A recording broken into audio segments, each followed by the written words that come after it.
sous une aube glaciale du Montana, où les hautes herbes scintillaient comme des diamants éparpillés et où les pins ancestraux murmuraient des secrets oubliés. Un événement stupéfiant se produisit, remettant en question tout ce que les scientifiques pensaient savoir sur la faune sauvage. À 73 ans, Daphne Henkins avait consacré toute sa vie au sauvetage des félins sauvages. Mais rien ne l'avait préparé à cette nuit où un visiteur mystérieux apparut devant sa fenêtre, un lynx roux rare et insaisissable qui défiait la nature même en recherchant le contact humain. Mais pourquoi cette créature sauvage, connue pour son indépendance féroce, était-elle revenue après des années passées dans la nature? Quel lien secret unissait ce prédateur à une femme vieillissante vivant seule aux confins de la forêt? Lorsque les scientifiques percèrent le mystère de leur connexion extraordinaire, cela bouleversa toutes les attentes et révéla un monde caché, où la compassion, la mémoire et la nature s'entremêlaient d'une manière que personne n'aurait pu imaginer. Avant de commencer, appuyez sur le bouton « J'aime » et assurez-vous de vous abonner si ce n'est pas encore fait. Et n'oubliez pas d'activer la cloche de notification pour ne manquer aucune nouvelle histoire. Le matin se leva sur le Montana, froid et limpide, le givre scintillant sur les hautes herbes qui entouraient le sanctuaire de High Ridge Wildlife. Daphne Henkins avançait lentement ces derniers temps, ses os de 73 ans protestant contre le froid qui s'infiltrait à travers son lourd manteau de laine. Pourtant, elle n'aurait manqué sa ronde matinale pour rien au monde. Chaque jour, depuis 22 ans, elle parcourait le périmètre du sanctuaire, vérifiant les clôtures et observant le paysage qui était devenu l'œuvre de sa vie. Le café sera prêt à ton retour, lança Miguel, son assistant depuis 15 ans. Officiellement, il était le technicien vétérinaire du sanctuaire. Mais il était devenu bien plus, un ami précieux et, de plus en plus, son bras droit, à mesure que l'âge rendait certaines tâches plus difficiles. Daphne leva son bâton de marche en guise d'accusé de réception sans se retourner. Elle préférait ses promenades matinales en solitaire, savourant le calme avant que la journée ne commence. Le sanctuaire abritait 12 résidents permanents, lynx roux, lynx boréal et parfois même un puma incapable de retourner à l'état sauvage, et accueillait généralement entre 8 et 10 autres animaux en phase de réhabilitation. Le soleil montait à l'horizon tandis qu'elle suivait le sentier familier, projetant de longues ombres à travers les pins ponderosa. Cet hiver avait été inhabituellement doux pour le Montana, mais février pouvait encore les surprendre avec une tempête de neige. Daphne s'arrêta dans une clairière surplombant la vallée en contrebas, son souffle formant de petits nuages dans l'air glacial. Cette vue ne manquait jamais de lui rappeler pourquoi elle avait choisi cette vie. Le paysage s'étendait devant elle, 500 hectares de nature protégée servant de rempart contre l'expansion progressive des banlieues de Bozeman. Plus loin, le profil dentelé des montagnes Bridger se dessinait, leur sommet encore enneigé malgré l'approche du printemps. Alors qu'elle restait là, les souvenirs l'envahirent comme des vagues douces, cette sortie, quand elle avait 8 ans, dans un petit zoo près de Bozeman, où elle avait croisé le regard d'un lynx roux pour la première fois et ressenti quelque chose changer en elle. Les disputes avec ses parents, quand, à 22 ans, elle refusa la prestigieuse bourse médicale de Johns Hopkins pour travailler avec la faune sauvage à la place. La première fois qu'elle avait rencontré David Black lors d'une conférence sur la conservation à Denver. Sa passion pour les félins sauvages égale à la sienne. Un sou pour tes pensées, disait toujours David quand il la trouvait perdue dans ses réflexions. Le vide laissé par son absence lui serra le cœur. 17 ans ensemble n'avaient pas suffi. L'accident avait été brutal, du verglas sur une route de montagne. Une rambarde qui n'avait pas tenu, mais les jours qui suivirent semblèrent interminables. Pendant des mois après sa mort, Daphne avait tout remis en question. À quoi bon poursuivre leur travail sans lui? Mais les animaux avaient eu besoin d'elle. Et peu à peu, en prenant soin d'eux, elle avait réparé quelque chose en elle. Pas complètement, il y aurait toujours un vide en forme de David dans son cœur, mais suffisamment pour continuer. Suffisamment pour établir officiellement High Ridge comme un sanctuaire à but non lucratif. Dédié principalement aux lynx roux et aux autres félins sauvages du Montana. Un bruissement dans les sous-bois tira Daphne de sa rêverie. Instinctivement, elle se figea, scrutant la lisière des arbres. Travailler avec des animaux sauvages pendant plus de 40 ans lui avait appris la valeur de la patience et de l'observation. Rien ne bougea pendant de longues secondes. Puis, un léger mouvement attira son regard, les oreilles tuffetées d'un lynx roux apparurent brièvement avant de disparaître dans le feuillage. Daphne esquissa un sourire. Voir un lynx aux abords du sanctuaire n'était pas rare. Mais c'était toujours un cadeau. Ces félins parcouraient parfois les limites du refuge. Attirés peut-être par l'odeur de leurs congénères en captivité ou simplement en patrouille sur leur territoire. Mais pour Daphne, chaque rencontre restait précieuse. « Bonne route, mon ami », murmura-t-elle en reprenant son chemin, en longeant le versant et de la propriété, où se trouvaient les enclos de réhabilitation, loin du centre des visiteurs et de l'activité quotidienne. Elle sentit la douleur familière dans sa hanche gauche, une séquelle d'une chute. 3 hivers auparavant, le docteur Mitchell n'arrêtait pas de lui conseiller une prothèse de hanche. Mais Daphne repoussait toujours l'idée. Une opération signifiait plusieurs semaines loin du sanctuaire. Et elle n'était pas prête à ça. Pas encore. Quand elle revint vers les bâtiments principaux, Le sanctuaire s'éveillait. 2 voitures de bénévoles étaient garées sur le petit parking. Et elle aperçut Jessie, leur coordinatrice pédagogique, en train de préparer du matériel pour un groupe scolaire attendu plus tard dans la matinée. 2 fois par semaine, le sanctuaire organisait des programmes éducatifs pour sensibiliser les enfants à la conservation de la faune et à l'importance de protéger les espèces indigènes du Montana. Bonjour, Daphné, l'interpella Jessie, son souffle visible dans l'air froid. Tu as vu la météo? Ils annoncent de la neige pour ce soir. Ma hanche me dit la même chose, répondit Daphné avec un sourire en coin. Assure-toi que le générateur est bien rempli, au cas où. À l'intérieur de la cabane principale, qui servait à la fois de résidence et de quartier général, l'odeur riche du café flottait dans l'air. Miguel en avait effectivement préparé, et Daphné se débarrassa avec soulagement de ses couches extérieures avant d'entourer de ses mains une tasse brûlante. Rien à signaler sur le périmètre? Demanda Miguel sans lever les yeux du registre des traitements qu'il mettait à jour. Tout est calme, j'ai aperçu un lynx sauvage sur la crête. Par contre, Miguel releva la tête, son regard s'animant d'intérêt. Un mâle ou une femelle? Je n'ai pas eu le temps de voir, juste les oreilles. Daphné s'installa dans son fauteuil près du poêle à bois, sentant la chaleur engourdir peu à peu ses membres glacés. Ça aurait pu être n'importe quel lynx. Pourtant, une pensée persistante s'insinua en elle. Il y avait eu quelque chose dans la démarche de l'animal, quelque chose de vaguement familier qu'elle n'arrivait pas à identifier. Le sanctuaire avait été la vie de Daphné pendant si longtemps que les souvenirs s'entremêlaient parfois, des centaines d'animaux sauvés. Réhabilités, relâchés, mais certains se détachaient avec une clarté cristalline. Celui-ci en faisait-il partie? Il l'avait trouvé il y a 15 ans, un minuscule chat sauvage à moitié affamé. Pas plus de 4 semaines. Une équipe de bûcherons l'avait découvert seul dans un arbre creux, sans trace de sa mère. Ils avaient immédiatement appelé le sanctuaire. Et David était parti le récupérer. Il est si petit, avait murmuré Daphné lorsque David avait déposé dans ses mains gantées cette boule de fourrure tachetée et sifflante. Les yeux bleu-gris du chaton, farouche malgré sa faiblesse, s'étaient fixés sur son visage avec ce qui ressemblait presque à de l'indignation face à son sort. Mais c'est un battant, avait répondu David en caressant doucement sa minuscule tête du bout du doigt. Tu vois comme il a encore du caractère? C'est bon signe. Il l'avait nommé ça, d'après le mot swahili signifiant « féroce ». Un clin d'œil aux années que David avait passées à travailler pour la conservation de la faune au Kenya avant de revenir dans son Montana natal. Le nom convenait parfaitement au petit félin, qui avait lutté pour survivre avec une détermination impressionnante, même pour l'équipe chevronnée du sanctuaire. Élever ça avait été différent des autres cas de réhabilitation. La plupart des chatons orphelins arrivaient un peu plus âgés, déjà méfiants envers les humains, avec quelques instincts de survie intacts. Mais l'extrême jeunesse de ça nécessitait des soins plus intensifs, biberonnage toutes les quelques heures, surveillance constante, et un entraînement spécialisé pour qu'il acquiert les compétences de chasse indispensables à sa survie. Nous devons être extrêmement prudents, rappelait sans cesse Daphné à son équipe. Il ne doit pas associer les humains à la nourriture ou au réconfort, pas s'il veut s'en sortir là-bas. Mais malgré toutes les précautions, les manipulations réduites au strict minimum. Le port de masque pour cacher les visages humains pendant les repas. L'introduction progressive de proies vivantes, ça avait tissé un lien inhabituel avec Daphné. Il ne l'approchait jamais comme un animal domestique l'aurait fait, ne recherchait ni affection ni jeu, mais il l'observait avec une intensité que les autres animaux en réhabilitation ne montraient pas. Il s'est imprégné de toi, avait suggéré Miguel un jour, alors que ça atteignait ses 6 mois. Daphné avait secoué la tête fermement. Non, il est trop indépendant pour ça. Il est juste, attentif. Et elle avait eu raison. En grandissant, ça avait conservé toute sa nature sauvage. Il sifflait si on l'approchait de trop près, chassait avec une précision impressionnante lors des exercices d'entraînement et adoptait tous les comportements territoriaux typiques d'un jeune lynx roux. Mais il y avait toujours cette conscience, ce regard singulier posé sur Daphné dès qu'elle était à proximité.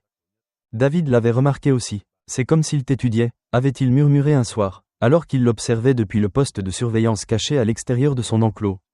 Comme s'il apprenait. Lorsque ça atteignit 18 mois, en bonne santé, autonome, prêt pour la liberté, Daphné ressentit une perte plus profonde qu'elle ne s'y attendait. Ils avaient déjà relâché des dizaines d'animaux réhabilités, chaque départ étant une victoire douce amère. Mais celui de ça semblait différent. Ils avaient choisi un secteur reculé de la forêt nationale de Gallatin, à des kilomètres de toute route ou présence humaine. Un territoire idéal pour un lynx roux, des fourrés denses, des proies abondantes et des abris naturels. David avait porté la cage de transport loin dans la forêt. Daphné le suivant de près, le cœur lourd, lorsqu'il avait enfin ouvert la porte de la cage. Ça avait hésité, humant l'air avec prudence, puis il avait tourné la tête, son regard jaune doré trouvant celui de Daphné une dernière fois. Ce contact n'avait duré que quelques secondes, mais Daphné avait eu l'impression que quelque chose de profond était passé entre eux, ni de l'affection, ni de la gratitude, rien d'aussi humain, mais une reconnaissance. Un simple et pur acte d'acceptation. Puis il était parti, une ombre tachetée se fondant sans effort dans le sous-bois. Il s'en sortira, l'avait assuré David en lui serrant la main alors qu'il reprenait le chemin du camion. Celui-là est né pour être sauvage. Je sais, avait répondu Daphné, clignant des yeux pour chasser des larmes inattendues. J'espère juste qu'il se souviendra de ce qu'on lui a appris. David avait ri doucement. Fais-moi confiance, ce chat n'oublie rien. 2 ans plus tard, David avait disparu, victime de cette route de montagne verglacée et d'une rambarde défectueuse. Dans les profondeurs de son chagrin, Daphné s'était parfois surprise à penser à ça, se demandant s'il prospérait dans sa liberté sauvage, si les leçons qu'il lui avait enseignées lui avaient été utiles. 15 ans après sa réintroduction, elle pensait rarement à lui en particulier. Il y en avait eu tant d'autres depuis, chacun unique à sa manière. Chacun emportant un fragment de son cœur dans la nature à son départ. Pourtant, par les matins froids comme celui-ci, certains souvenirs refaisaient surface sans prévenir. « Daphné, tu es avec nous ?» La voix de Miguel brisa le fil de ses pensées. « Tu es à 1000 lieues aujourd'hui. » Elle lui adressa un sourire d'excuse. « Je repensais à certaines choses. » Miguel hocha la tête, une compréhension silencieuse dans le regard. Il avait rejoint le sanctuaire quelques années après la mort de David. Mais il connaissait toutes les histoires, avait vu toutes les photos. Il savait à quel point l'histoire de ce lieu était gravée dans l'âme de Daphné. Le groupe scolaire sera là dans 1 heure, lui rappela-t-il. Et Marissa a appelé, le lynx blessé qu'ils ont trouvé près de Yellowstone est suffisamment stable pour être transporté. Il l'amène cet après-midi. Daphné acquiesça, réorganisant mentalement sa journée pour accueillir la nouvelle arrivée. À 73 ans, elle ne s'occupait plus des tâches les plus physiques. Mais elle supervisait toujours chaque admission, chaque plan de soins, chaque décision de relâcher. Le sanctuaire était l'œuvre de sa vie. Et bien qu'elle ait commencé à former Jessie pour prendre un jour le relais. Ce moment n'était pas encore venu. La matinée passa dans un tourbillon d'activités. Le groupe scolaire, 28 élèves de CM1 de Bozeman Elementary, arriva à 10 heures précises.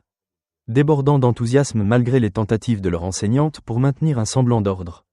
Daphné les accueillit dans le centre éducatif. Une vaste salle où étaient exposées des informations sur les félins sauvages du Montana et les menaces qui pesaient sur eux. « Qui peut me dire en quoi un lynx roux est différent de votre chat à la maison ?» demanda-t-elle en souriant. Alors que des dizaines de petites mains se levaient aussitôt. Pendant l'heure qui suivit, elle répondit aux questions, expliqua le travail du sanctuaire et supervisa Jessie qui menait de petits groupes vers les zones d'observation, où ils pouvaient voir en toute sécurité certains des résidents permanents.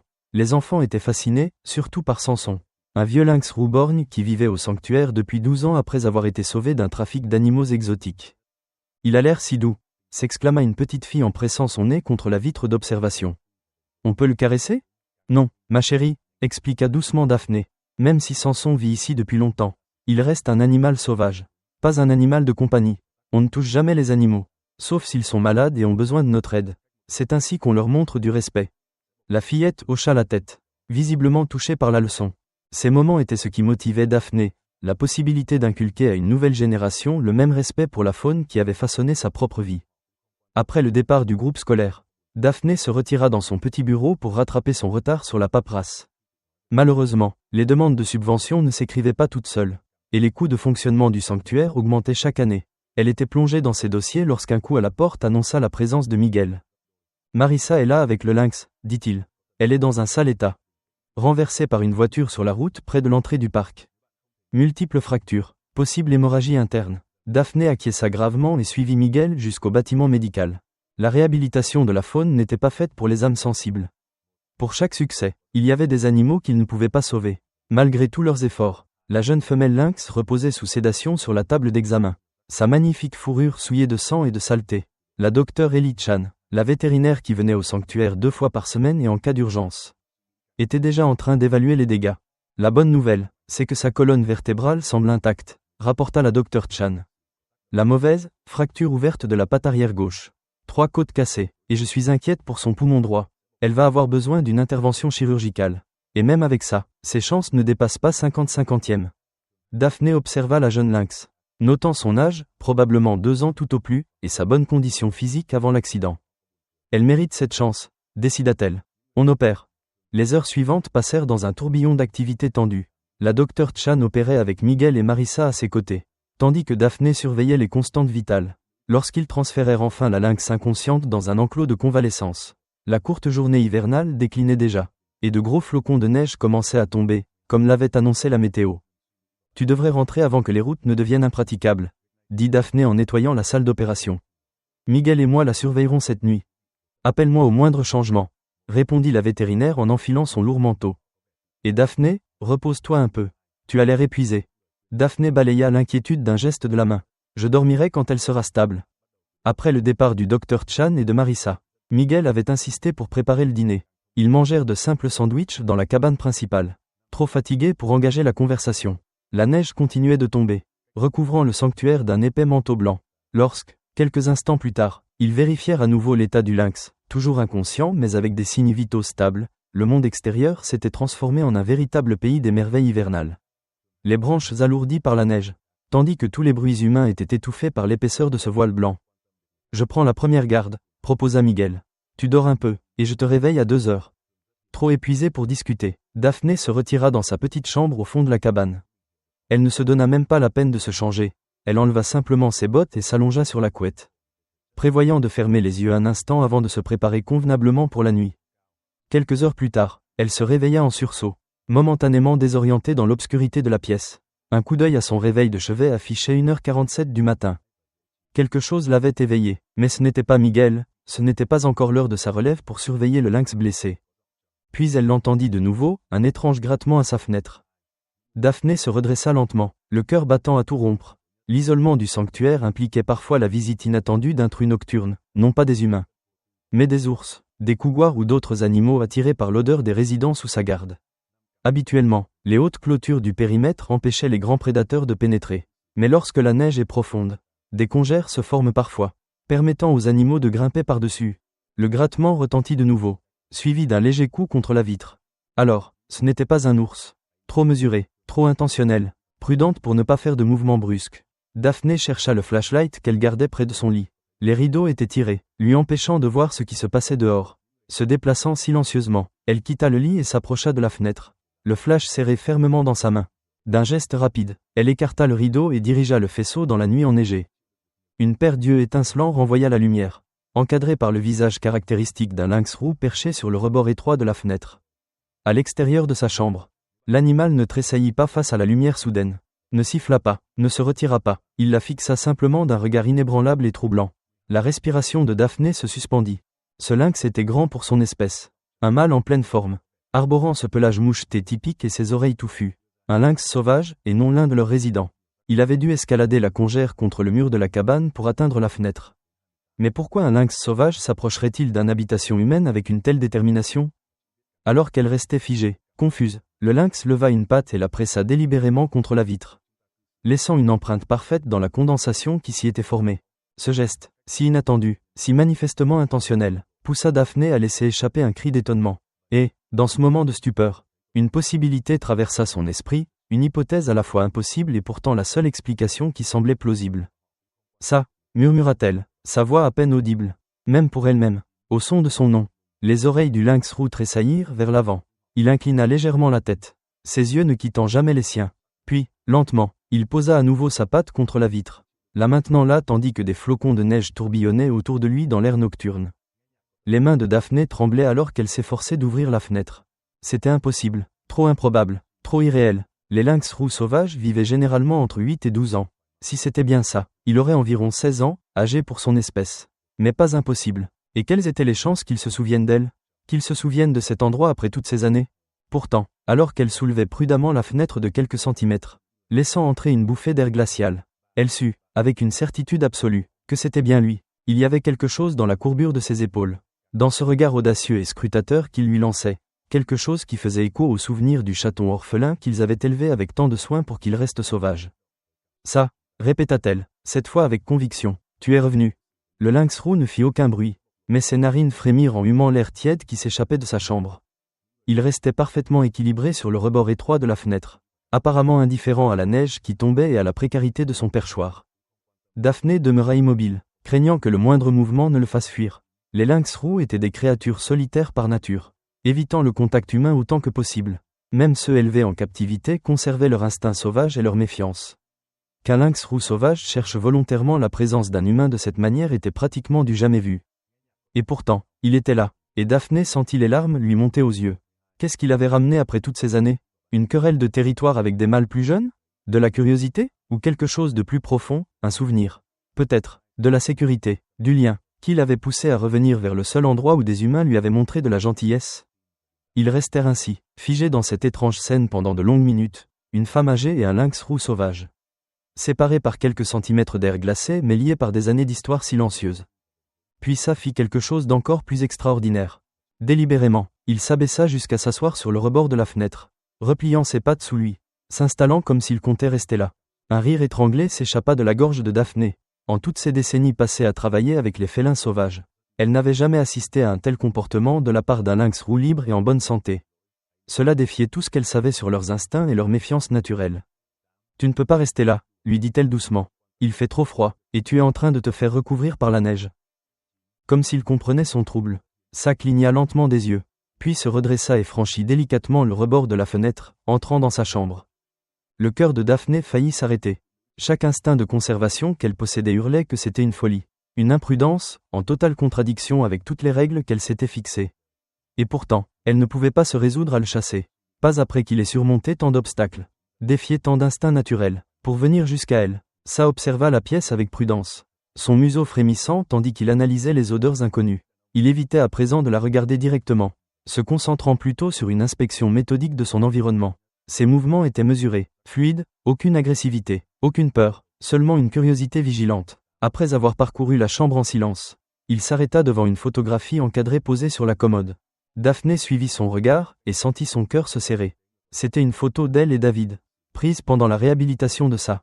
On les voyait debout devant son enclos d'entraînement, souriant et fier, tandis que le jeune lynx se tapissait en arrière-plan, à moitié dissimulé dans l'ombre. « Toi aussi, tu te souviens de lui, n'est-ce pas ?» chuchota-t-elle. Ça tourna la tête vers elle alors, et quelque chose dans son regard fixe sembla lui transpercer l'âme. Sans réfléchir, Daphné tendit lentement la main, paume ouverte, s'arrêtant bien avant de le toucher. Un instant suspendu, ça observa sa main tendue. Puis, dans un geste si fugace qu'elle aurait pu le rêver, il avança et, l'espace d'un battement de cœur, appuya son front contre sa paume avant de reculer. Le contact ne dura qu'une fraction de seconde. Mais il brisa quelque chose en Daphné, une digue qui, pendant des années, avait contenu des émotions trop lourdes à porter. Les larmes coulèrent librement sur ses joues tandis qu'elle s'effondrait à genoux. Submergée, ça l'observa à distance, sans paraître troublé par ses pleurs, ni tenter de l'apaiser. Il restait, après tout, un animal sauvage, malgré cet échange inexplicable. Quelques instants plus tard, il se détourna et sauta avec agilité sur le rebord de la fenêtre. Contemplant la nuit enneigée, quelque part dans les forêts sauvages du Montana, un lynx qui avait autrefois été un orphelin sans défense vivait désormais libre et fort. Portant en lui le souvenir d'une bonté humaine, un souvenir assez puissant pour l'avoir ramené ici. Contre toute logique instinctive, lorsque l'hiver revint et que Daphné célébra son 74e anniversaire, l'équipe du sanctuaire lui offrit un cadeau particulier, une caméra qu'ils avaient secrètement installée à la lisière de la forêt. Elle avait capturé des images nettes, sans équivoque, ça, arpentant régulièrement le périmètre du sanctuaire. Il a toujours été là, lui annonça Jessie, les yeux brillants d'excitation, au moins une fois par semaine. D'après les oraux d'attache, toujours à l'aube, toujours sur le même trajet. On dirait qu'il veille sur nous. Daphné observa les photographies, les larmes aux yeux. Ça était magnifique, puissant, en pleine santé, incarnant pleinement le prédateur sauvage qu'il était destiné à être. Et pourtant, il avait choisi de préserver ce lien étrange et lointain avec les humains qui lui avaient un jour sauvé la vie.